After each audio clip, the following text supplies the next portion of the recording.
J'ai commencé en faisant des études d'anthropologie et plus précisément en fait j'ai découvert l'anthropologie visuelle et c'était donc beaucoup travaillé sur des archives qui a été faites par des réalisateurs anthropologues qui utilisaient un peu comme de la documentation sur leur terrain d'études. Et donc j'ai découvert aussi le cinéma de Jean Rouch à ce moment-là. Et très rapidement, du coup, dans mes études, j'ai utilisé la photographie comme un moyen de documenter des analyses, des sujets un peu anthropologiques. Et par la suite, beaucoup plus tard, j'ai fait un master de réalisation documentaire. Donc là, ça m'a ouvert la porte aussi de l'écriture, du scénario, voilà, et de la mise en scène. Et j'ai enfin terminé par un master de photographie et art contemporain à l'université Paris 8. Alors Diafuite, c'est un collectif qui a été monté par des anciens étudiants de l'université Paris 8, du master de photographie, aussi dans la volonté d'avoir une visibilité. Parce que finalement, on entendait beaucoup parler des écoles françaises de photographie, mais très peu de ce qui se passait à l'université. Donc c'était aussi une manière de valoriser notre formation qui allie à la fois de la photographie, donc de point de vue pratique, de faire des photographies et de créer un discours autour de ce que l'on est en train de faire, et aussi beaucoup de recherche. Diafuite, donc c'est aussi déclencheur d'opportunités en fait, parce que en réalité, ils essayent de créer des partenariats et donc c'est via ces partenariats que aussi les photographes de Diafuite, on a une visibilité qu'on n'aurait pas eu sinon quoi.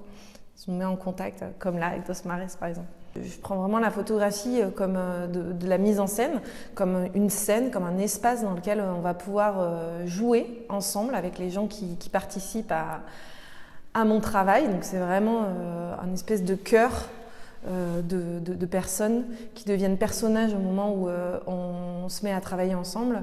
C'est en fait aussi une manière de créer des images autour de petites histoires, des histoires de famille, des parcours personnels, mais qui sont pris dans un peu le fracas de la grande histoire. Et sur les formes, du coup, c'est vrai que c'est toujours entre la réalité et la fiction, il y a beaucoup ça peut être aussi des mythologies familiales, ça peut être il y a quelque chose de très assez libre, et du coup je me permets aussi de donner des formes assez libres et d'utiliser des pinceaux à chaque fois différents. Je peux utiliser des techniques anciennes comme de la photographie numérique, peu importe, du moment que ça sert l'histoire que l'on veut raconter.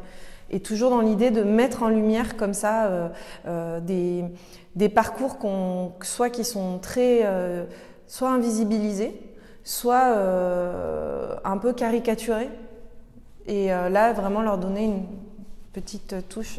Le projet, il s'appelle À la palme et à l'empan, et il a commencé en 2016. Et au départ, je suis allée dans ce lieu un peu reculé où il y avait des jeunes qui avaient vécu quand même des catastrophes déjà dans leur vie.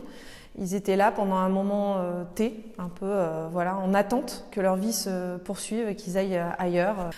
Et ensuite, il a pu se poursuivre puisqu'en 2017, j'ai obtenu la résidence recherche et expérimentation du Centre d'art Les Capucins. Donc j'ai été soutenue par la directrice Solène Morel qui m'a soutenue, moi et ma collègue Clotilde Vianney qui travaillait aussi d'une autre manière sur ces mêmes thématiques. Et donc du coup, j'ai pu être logée à l'abbaye de Boscodon, ce qui a beaucoup amené dans mon idée de construction, de cabane. C'est un peu comme ça aussi que ces idées-là sont nées. Et en fait... parce que j'y ai découvert que une construction à l'époque, ça se faisait à échelle humaine, donc les pouces, les coudes, etc. D'où le nom, la palme et l'empan, qui sont deux unités de mesure médiévales en fait. Et au-delà de ça aussi, j'ai pu envisager de tourner en 16 mm parce que grâce à cette bourse-là, j'ai décidé de l'investir dans l'achat de pellicules, donc 2 pellicules et une amie qui est venue m'aider à cadrer ce film, Fiona Braillon, qui est chef opératrice. et qui est venu avec son matériel me soutenir également. Donc ça, c'était 2017 et par la suite, j'y suis retournée en 2018 2 fois. Et là, pour revoir les jeunes, pour transmettre aussi le projet, pour continuer cette partie-là sur les champs où les jeunes du coup s'accaparent un peu cette cabane. Et voilà, et depuis, j'ai pas eu l'occasion d'y retourner, mais j'y vais très prochainement. J'ai repris le projet et j'ai voulu essayer de lui donner une forme. Et c'est là que j'ai postulé du coup à la résidence de création. Et c'était en fait pour moi la première fois qu'il y avait vraiment un point de vue sur tout ce travail-là, extérieur, curatorial, et aussi la possibilité au cours de la restitution de montrer quelque chose, une forme à un public. Et il faut venir avec l'idée que tout ce matériel-là, il est en mouvement. Moi, je pensais vraiment aussi que voilà, il y avait des choses à travailler. Tout n'était pas figé. Et il faut être capable. Moi, je l'ai senti vraiment comme.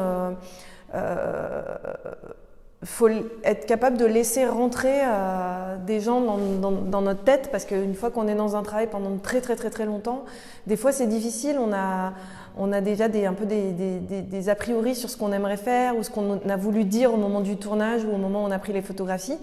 Et en fait, le mettre en mots et l'expliquer à d'autres personnes qui ont un point de vue curatorial, c'est déjà un gros travail en soi. Donc ça débroussaille un peu tout le truc. Donc il faut mettre les choses à plat, vraiment tout ressortir. Et puis après, dans le même mouvement, au fur et à mesure qu'on réfléchit, penser à qu'est-ce qu'on va présenter dans un espace dans lequel on est en train de travailler, puisque c'est dans mon atelier, enfin dans ma partie, donc on m'avait donné comme atelier que je présentais à la fin le travail. Donc dans cet espace-là, qu'est-ce qu'on allait présenter voilà, c'était les deux avancer en même temps en fait. Comment préciser le propos et comment le penser en termes de forme pour un public quelques jours plus tard. Je me suis demandé comment présenter ce travail-là, parce qu'il est vraiment en arborescence. Et donc c'était difficile d'arriver à le redéfinir, d'être assez précise dans quelle était l'histoire vraiment. Après, ce que j'ai trouvé difficile aussi, c'est peut-être de faire le deuil de certaines images. Et puis, et d'un autre côté, ce qui était vraiment très très très agréable, c'est de se rendre compte qu'en fait tout ça, ça dialoguait très bien en fait au fond. Et que moi je pensais que c'était vraiment peut-être très embrouillé, mais que justement de se poser et d'y mettre les bons mots, ça permettait de se rendre compte qu'il y avait un lien entre chaque chose et que dans un espace, on pouvait aussi, à un moment donné, l'expérimenter physiquement aussi, ce lien entre les différentes images. Que c'était pas juste des étapes chronologiques, mais que ça allait bien au-delà de ça. Et ça, c'était très agréable. En fait, on a parlé, c'était ça qui était aussi très intéressant, c'est de parler avec Laurent de l'idée de mise en scène. Qu'est-ce que ça veut dire que la scène ? En fait, je citais beaucoup une référence qui était Sa Majesté des Mouches, qui a été réalisée par un metteur en scène en fait, qui est Peter Brook. Et donc là, il a mis les mots là-dessus. Qu'est-ce que c'est, qu'une convention ? Qu'est-ce que c'est vraiment qu'une scène ? Et au-delà de ça, qu'est-ce que c'est du coup que montrer caché ? Qu'est-ce qui est sur scène ? Qu'est-ce qui ne l'est pas ? Et aussi avec cette idée de masque, cette racine du montrer caché, c'est aussi le monstre.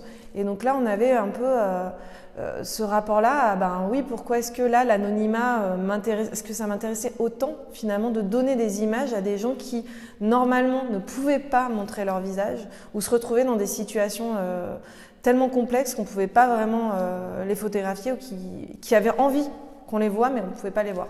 Donc l'idée du monstre, ça m'a déclenché quelque chose dans ma tête que je dois maintenant vraiment développer. C'est vraiment une piste qu'il faut que j'aille chercher.